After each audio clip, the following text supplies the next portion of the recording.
Este tercer mes del año 2020 se habla de la lamentada reforma integral del Estado paraguayo. Amalia, la ciudadanía que siempre exigió esto a gritos. Roberto, muy buenas tardes para vos y para todos nuestros televidentes. Nos vamos hasta el BCP. Está hablando el presidente del Senado, Blas Llano. Componentes del sector privado, porque creo que todos sabemos. Me hubiese gustado ver acá representantes también de organizaciones campesinas o de trabajadores. No está nadie, pero bueno, no podemos estar todos. Lamento mucho eso. Creo que, le voy a ser sincero, creo que en esta reunión no vamos a sacar gran cosa. Imposible, estando 60 personas donde cada uno va a hablar, estoy seguro, más de 45 minutos, sacar cosas importantes. De todas maneras, creo que vale la pena el esfuerzo. Y concretamente sí creo que hay que apoyar las medidas que planteó el Ejecutivo ayer e interín hacer una propuesta de reforma del Estado mucho más profunda, pero escuchando a todos los sectores de la sociedad. Gracias. Bueno, lo que manifestaba el presidente del Congreso con estas palabras directamente apuntando, decía él, algunos sectores privados. Vamos a escuchar también ahora a Alberto Martínez Simón, presidente de la Comisión, para participar de este foro, siguiendo el practicismo que planteó el senador Blas Llano. Me parece realmente que estamos ante dos escenarios muy distintos. Un escenario en donde estamos en presencia de una crisis evidente. El planteamiento de medidas son paliativas, son medidas coyunturales que hacen al momento específico que estamos viviendo.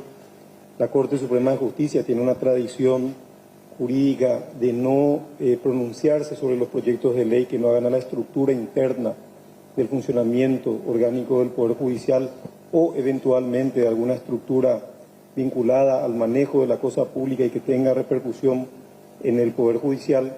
Por lo tanto, vamos a escuchar muy atentamente todo lo que se vaya a discutir en este foro y en los ámbitos correspondientes con respecto a las leyes de emergencia que se van a tratar seguidamente. Rogamos que se tengan en cuenta siempre las cuestiones que ya se hablaron y también los principios constitucionales que estamos seguros que los parlamentarios, los congresistas van a tener en cuenta. Sí vamos a participar activamente en el segundo escenario. Me llamó muchísimo la atención al momento de la invitación a hablar de reforma en un momento de crisis. Parecería que estamos, como le dije a algunos asistentes antes del acto, parecería que estamos en una situación de incendio de una casa donde planteamos hacer una casa nueva. Es decir, ahora tenemos que ocuparnos del incendio y de las leyes que hagan a ese incendio y vincular, por supuesto, en forma inmediata también la estructura. No quiero dejar de aprovechar, o no quiero que dejemos de aprovechar la ocasión para hablar de una reforma estructural del país. Me parece importantísimo que lo hagamos. También le comentaba a varias personas antes de empezar el acto que en el Poder Judicial estamos haciendo eso, estamos aprovechando, entre comillas, la crisis para implementar ciertas soluciones que después, si son exitosas como pensamos que vamos a hacer, vamos a proyectarlas al día a día. Por lo tanto, me parece oportuno hablar de estos dos escenarios muy claramente. El escenario de crisis con unas leyes que son seguramente temporales, excepcionales, que vayan a responder a una coyuntura, pero plantearnos seriamente la construcción de una casa nueva para todos, en donde dejemos de lado los viejos vicios estructurales, no los vicios personales, dejemos de lado los viejos vicios estructurales y tengamos una diagramación mucho más eficiente, mucho más transparente, mucho más barata para conseguir la misma eficiencia o una mayor eficiencia. Y por supuesto en eso sí el Poder Judicial va a participar activamente porque hace a la estructura del Estado y por supuesto tiene una repercusión directa en el trabajo de los jueces de todo el país. Muchas gracias. El presidente de la Corte, Alberto Martínez Simón, hablando también de esta apertura entre los diferentes protagonistas. Dicho sea de paso, acá hay un problema con el audio. El vicepresidente de la República está actuando ahora mismo de moderador de esta reunión de diálogo entre diferentes representantes de la sociedad, también del propio gobierno y de los tres poderes del Estado. No se escucha porque aquí no están teniendo con algún tipo de micrófono, específicamente el vicepresidente de la República. Quienes sí están por aquí entre representantes, por ejemplo, del área económica, es, por ejemplo, el exministro de Hacienda, Santiago Peña, también está participando, y van a hablar ahora diferentes sectores del poder legislativo, principalmente entre senadores y diputados que van a estar haciendo uso de la palabra. Vamos a ver cómo se van a estar haciendo En este caso, a ver, vamos a ver si podemos tomar un poco del audio, compañeros. Máximo hasta 10 minutos el uso de la palabra, dicen también acá. Salim Busarquis pide 5 minutitos y en su gran mayoría aquí los parlamentarios también piden solamente 5 minutos de uso de la palabra. Salim Busarquis va a hacer uso de la palabra primeramente. Hágale llegar el presidente de la República. Esta crisis es una oportunidad y el gobierno puede dejar un gran legado. Hablo como uno de los referentes de la oposición y si vamos a hacer una reforma profunda, sin lugar a dudas que lo vamos a acompañar. Ahora bien, es cierto que cuando hay un incendio hay que salvar lo que hay y luego pensar en reconstruir la casa, pero es momento de hacer las dos cosas. La crisis es una oportunidad porque en políticas públicas hay que hacerlo de manera conjunta, políticas de corto plazo que te dan legitimidad. El tema de recortar todos los privilegios, los altos salarios del Estado paraguayo, tiene que ser ahora, permanente y por ley para que no haya retroceso. La gente está esperando gestos, de hecho ya se dio, pero tenemos que darle la garantía a la ciudadanía que no va a haber retroceso en esto. Con este tipo de gestos te ganás el apoyo de la gente, le das legitimidad al gobierno, al Estado paraguayo, y una vez que tengas legitimidad te da la posibilidad. Y de esta cumbre de poderes que apunta a la reforma integral del Estado, vamos hasta Palacio López. Habla Roberto González Báez, que en representación de los gobernadores que se reunieron con el presidente de la República. Lo escuchamos. El Ministerio de Salud va a disponer para cada uno de los departamentos, de tal forma a ser contralores de todo lo que va a ir direccionado a cada uno de nuestros diferentes gobernaciones. Además de eso, hemos traído una propuesta que, atendiendo al problema que hoy estamos teniendo, todas las gobernaciones tenemos un saldo inicial de caja y queremos la autorización del Ministerio de Hacienda para que ese saldo inicial de caja que estamos teniendo podamos estar, una vez que tengamos la resolución ministerial, usando para la compra de insumos conforme a las necesidades de cada uno de los departamentos y a las compras de cestas básicas. Coordinar todo lo que hace también al tema de salud, de tal forma de que podamos tener participación en las decisiones que se van a tomar. Además de eso, hemos venido los gobernadores que estamos en la frontera a pedir un cierre total de la frontera de tal forma de que podamos contener todo lo que hace al tema de la entrada de connacionales.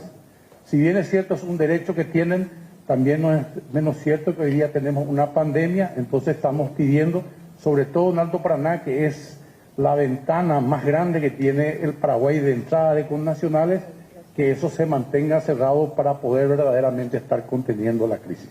Otras cuestiones más en relación a ciertas asignaciones que queremos ir recibiendo más adelante cuando hablemos de una reactivación económica que va a terminar viniendo más adelante, y otras cuestiones son de que podamos usar fondos del Royalties y Fonacides que hoy día están en algunos fondos que estaban destinados para la construcción, por ejemplo, de empedrados, de aulas y también de tinglados o pozos artesianos, que podamos ir direccionando para la compra de cestas básicas, atendiendo de que aparentemente, como estamos viendo, esto se va a seguir extendiendo en el tiempo.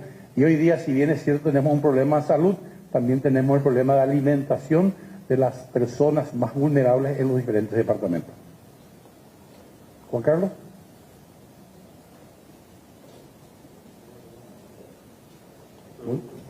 Sí, el gobernador, bueno, al igual también la consulta para los demás colegas suyos. Respecto un poco a esta asistencia, habla de kit de alimentos, por un lado esto como se tendría un plazo, y por otro lado un poco lo que respecta a estos kits de alimentos también, pero para los alumnos. Esto cómo se va a ir trabajando, considerando que el MEC se encarga aquí en el departamento central, si no estoy equivocado, en Asunción, y lo demás corre a cuenta de las gobernaciones o municipios. En todas las gobernaciones, gracias a la nota que hemos presentado primero a la Dirección Nacional de Contrataciones y posteriormente al Ministerio, los kits de alimentos que han comprado las gobernaciones se han empezado a entregar a partir de esta semana en forma exitosa. Hemos primero hecho la partida de la leche, la galletita y la chepita, que eran para el desayuno y la merienda, y ahora también ya tenemos la autorización para que los almuerzos que se van a estar desarrollando o dando sean con kits sólidos que vamos a poder ir intercambiando durante el tiempo que dure la pandemia. En Alto Paraná 114.000 personas han sido beneficiadas, lo mismo en los diferentes departamentos.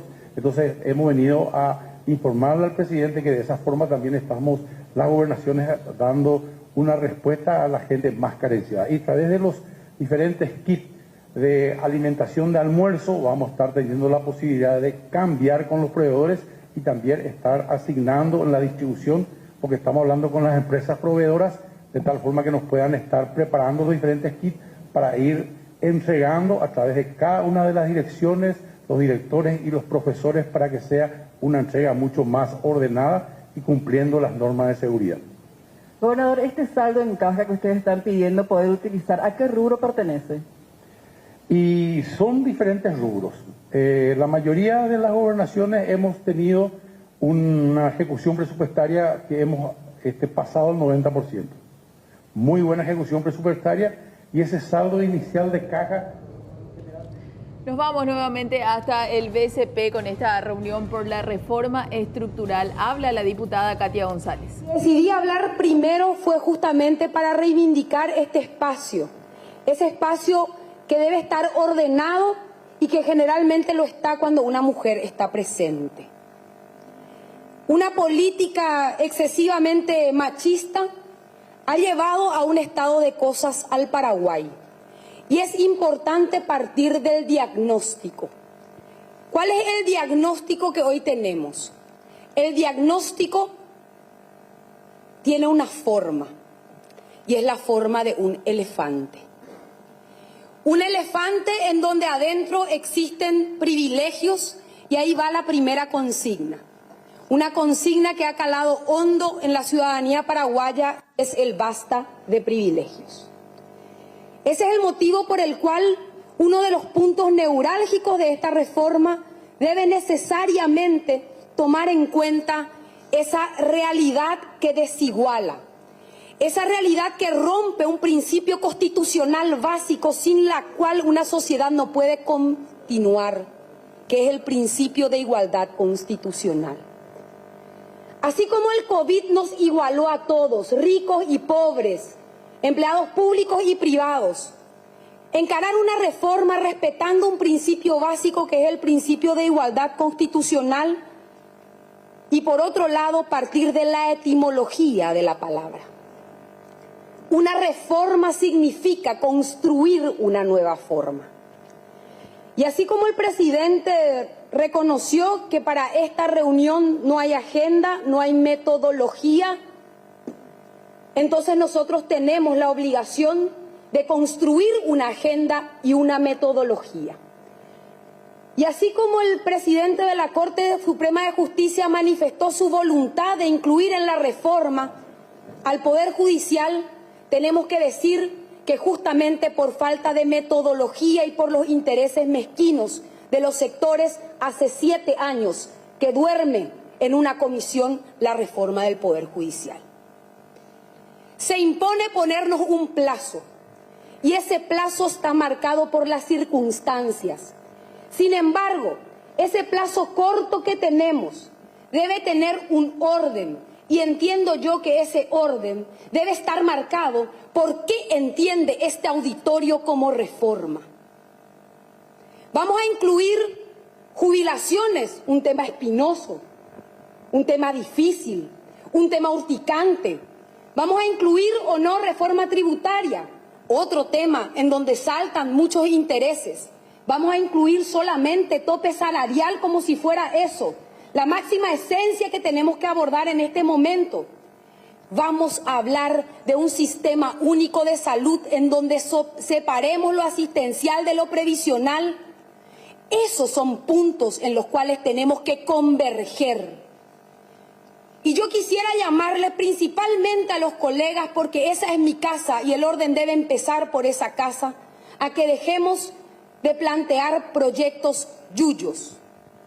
Es hora de podar el yuyal, porque hay muchos proyectos que hoy están surgiendo de la crisis, en donde se pretende instalar una pseudo reforma con proyectos que tienen un artículo que no reforman nada. Ese acuerdo es importante y por eso el día de ayer, señor presidente del Congreso Nacional, propuse como metodología válida absolutamente, primero empezar con una reunión bicameral del Congreso Nacional. Esa reunión bicameral va a servir para justamente bajar los egos, porque acá no va a haber rostro de esta reforma. Y el Poder Ejecutivo debe entender eso y debe convocarnos a los mejores hombres y a las mejores mujeres de este país para participar en esa convergencia y poder de esa manera ayudar. Hay muchos que estamos dispuestos y muchos que estamos subvalorados. Es hora de que se termine una cleptocracia política inmunda y corrupta que ha llevado a ese estado de cosas. Y somos conscientes que con muchos de esos bribones vamos a tener que trabajar. Y disculpen el castellano mal hablado, pero es hora de partir de ese diagnóstico. Si hoy estamos hablando de reforma, es porque se ha robado históricamente en este país. Y si hoy vamos a manifestar una real voluntad política, ese acta de entendimiento, señor presidente, es el primer paso para poder construir confianza, porque todos los discursos hablaron de esa palabra, confianza. La confianza se construye con hechos concretos y en ese acta de entendimiento pongámonos límites, pongámonos plazos y pongámonos a trabajar. Muchas gracias. Bueno, las palabras enérgicas de la diputada Katia González. Ahora habla el senador Enrique Riera. Recordemos, todos tienen un máximo de 5 minutos para pasar al atril y hacer uso de palabra. Muchas gracias. Muy buenos días para todos. Muchas gracias, señor vicepresidente, por la oportunidad. Al contrario de lo que estoy acostumbrado a hacer, esta vez no voy a improvisar. Me senté, escribí y quiero compartir con todos ustedes una idea. Es un documento que voy a leerlo sin comentarios accesorios. Se llama Proyectos para Reformas Estructurales del Estado, un Paraguay Posible. Y tiene un título que creo que puede marcar un norte. No hay desarrollo sin seguridad, no habrá paz social con inequidades. El concepto central es definir el tipo de Estado que necesita nuestro país para los tiempos que vivimos y los que vendrán.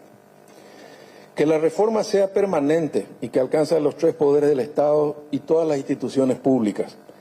Que sea en base a la aplicación de un cronograma de reformas progresivo y ordenado, designando responsables, estableciendo plazos reales y respetando derechos adquiridos.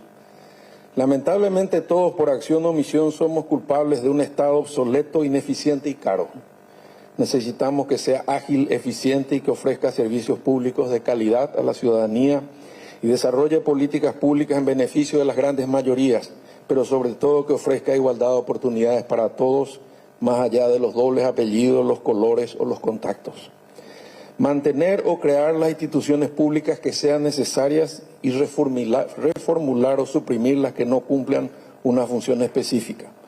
Entender como concepto general que la generación de la riqueza está en el sector privado y que el sector público asume con fuerza el papel de generar las condiciones y garantías para que dentro de un Estado de Derecho, con respeto a la propiedad privada y libertades públicas, se apoye el desarrollo del sector privado y se reserve los sectores vinculados a los planes sociales, la infraestructura, la educación, la salud, la seguridad, la justicia y las relaciones internacionales. Los gobiernos locales, municipios y gobernaciones, que son la cara visible del Estado en las comunidades, deben atender los problemas diarios de los ciudadanos como es en todo el mundo.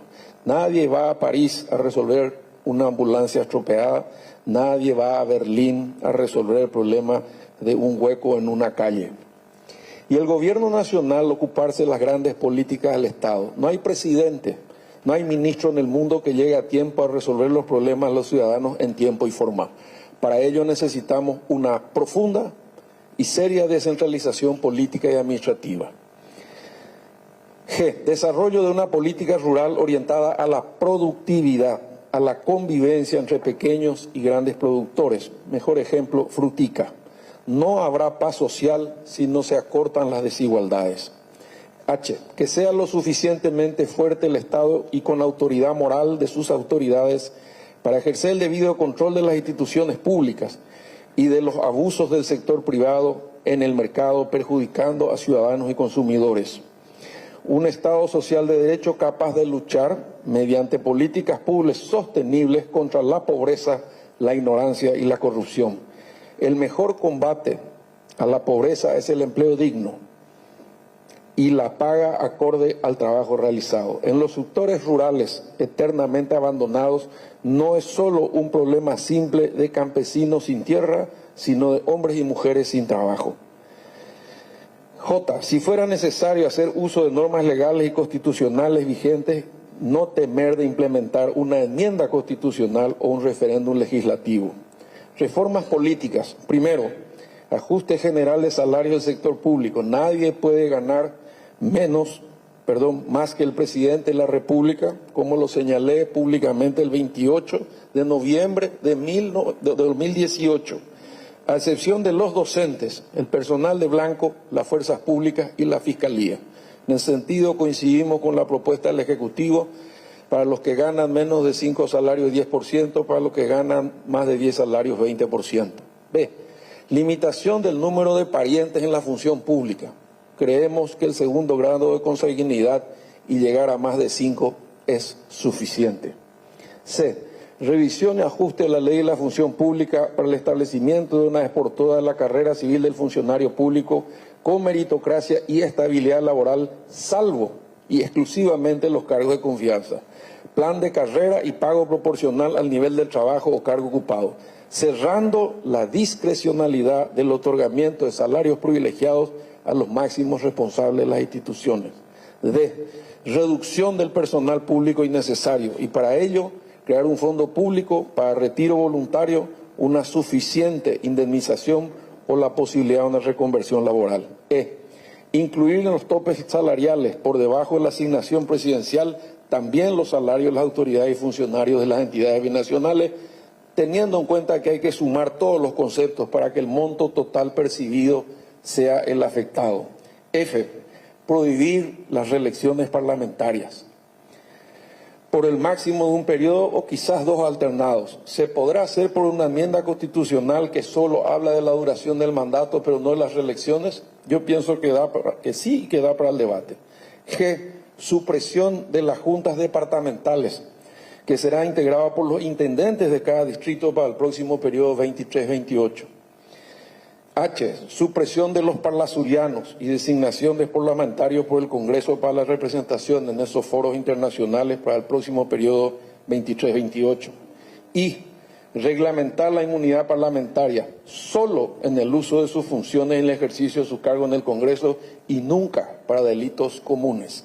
Enmienda constitucional, artículo 290. J. Reglamentar la pérdida de investidura, analizar la posibilidad que sea un órgano externo y no las propias cámaras, como es la Corte Suprema de Justicia en el Perú, para evitar actitudes corporativas e impunidad. Enmienda constitucional, artículo 290. K.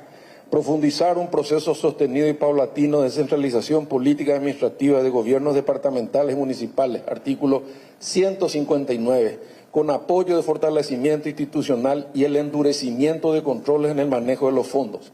El modelo español en el cual el intendente es el que preside la Junta Municipal es muy atendible, facilita el funcionamiento y mejora el control. Y L. Impedir que quienes se encuentren condenados por delitos dolosos en primera instancia o penas privativas de libertad puedan ser candidatos al Congreso, a cualquier cargo popular o a cualquier cargo público. M.